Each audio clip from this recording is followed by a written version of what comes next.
So ndakaona basa mu restaurant waiter chingoda kufila ka life kacho. Then ndakandasiya. Then I did Zimfest, then I came back to Tourism. You were there for how long? I was there for about 6-7 months in the UK.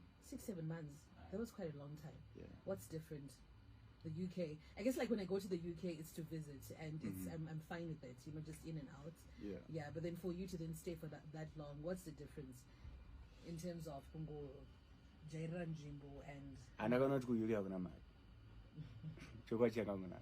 Kana ndo waisaba isha babasa chena akawoma because babasa anemari ndo akawoma like the. What I mean is like hakuna mali is like my mari ziripo, mari ripo ansunyo, but it's the way you have to now pay for the rent and everything, my bills, and my bills are akasiyana nokunuku.